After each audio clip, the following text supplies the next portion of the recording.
I got the choke on.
What's up, guys? Welcome back to G Willie's Garage. Today we're going to be talking about my 1985 ATC 250R. Okay, so a little bit of the backstory on how I got this. I was a senior in high school, and that was back in 2010. I was scrolling Craigslist and seen that this guy was selling this. It was in Missouri, so 4 hours away from me, but he had it posted for $1,500.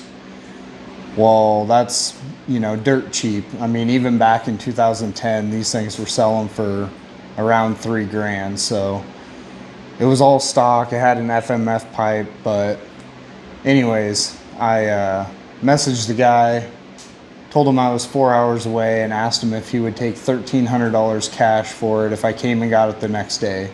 And he said he would. So it was a weekday. I had school the next day, so I had my mom call me into school, and me and a buddy jumped in my dad's truck and drove and went and picked this thing up. I'll go through everything that I've done to this. I'll try to remember everything. I tore this thing down like 12 years ago and built it, so I got some pictures I'll throw in of the process of putting it back together and stuff. But if there's something that you guys are interested about, just leave a comment and I'll try to answer any questions that you have. So the engine is a BDT Big Bore 310. I blew the original engine up and I took the cylinder and the head off. They were both screwed, and even with those off, I couldn't kick it over. It was seized up, something in the bottom end. So instead of rebuilding that motor, I got on eBay, and that's where I found this motor. It was a complete engine, and I think I gave like $2,000 or maybe $2,200 for it.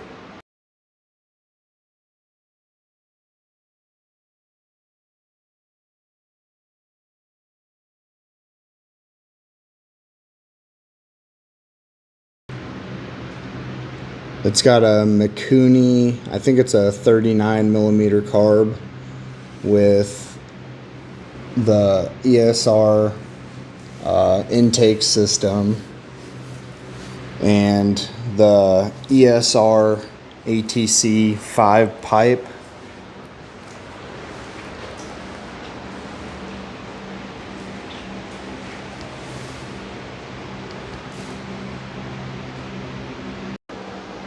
After I got the new engine in and got it running again, I started working at a better job, making a little more money, started stockpiling some parts, and then I decided that I was going to tear it down and get the frame powder coated and, you know, all that jazz. Ordered white plastics for it, got a white gas tank for it, and just kind of snowballed from there.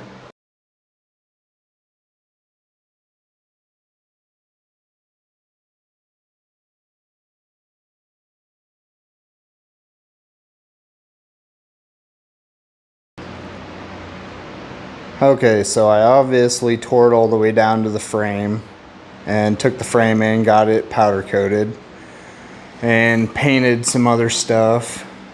I ordered some white plastics for it and got a new white gas tank for it that is slowly fading. It's changing color from gas being in it, gas and oil, so got a new seat cover, redid that. I ordered this DuraBlue rear axle. It's actually got these little spacers here so you can make it wider if you put these on the inside, or you can slide the hub back, put the spacers on the outside, so you got a little bit of adjustability there. And then I ordered this swing arm. I honestly don't even remember what brand it is, but I do know that it's a +4 swing arm, so 4 inches longer. Still got the stock shock. And this rear brake caliper, I think, is an RIS design, if I remember right. And then it's got their bracket right here, which you can't really see. And then I just got a new brake rotor and whatever, you know, it's spiderweb design, so I guess that's cool. But there's the rear brake setup.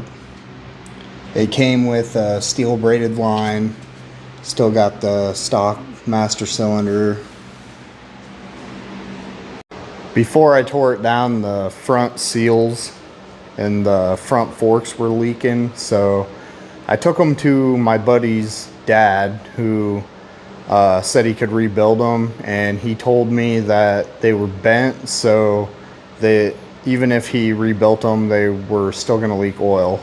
So I found this set on eBay and I got into a bidding war, but I ended up winning them. But it's just some factory, you know, front forks, but they're already polished, so that took all the hard work out of it for me.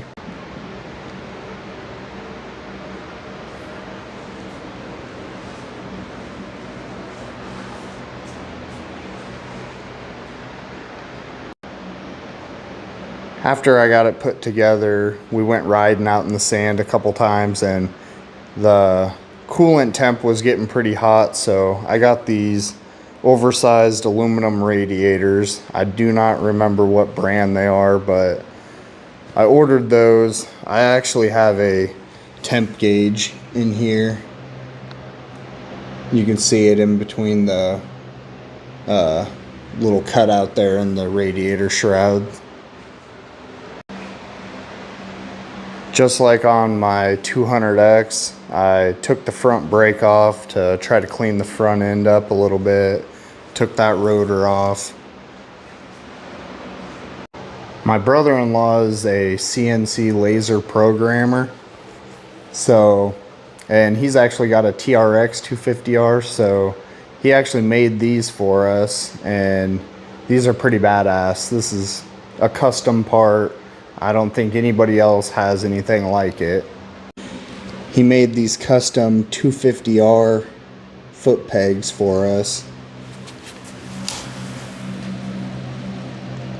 with the kick up so your feet don't slide off the side. And then, so he made this piece here and had somebody at his work weld them up and stuff. And then as far as for like the mounts to mount it to the frame, I took it over to another buddy of mine who's got a CNC plasma, and he ended up cutting those out and welding that mount to the peg for me. I don't have a headlight or a tail light on this, and the main reason for that is I actually did the 2001 CR250 ignition upgrade, and let me tell you, that is definitely worth the money.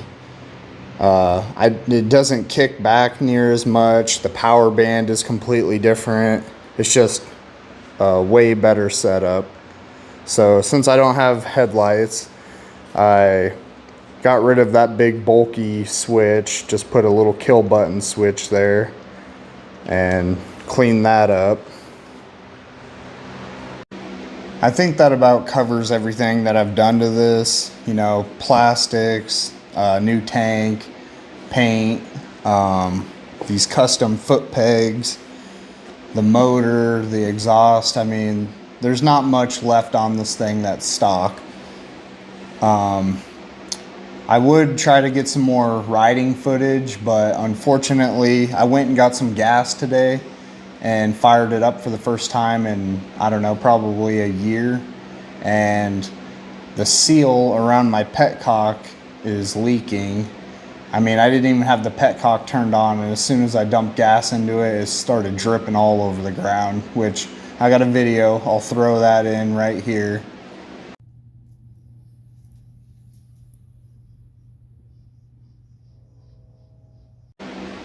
So that's the breakdown on my 1985 ATC 250R. I forgot to mention, it runs on 91 octane.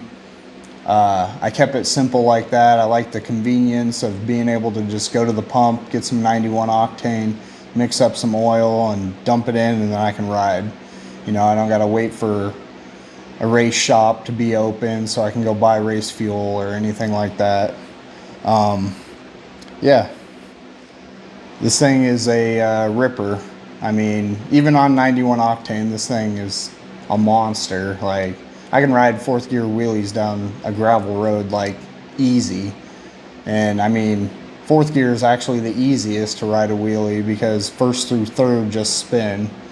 But anyways, hope you guys liked this video. If you did, please give it a thumbs up and subscribe. And we'll see you in the next one. Thanks for watching.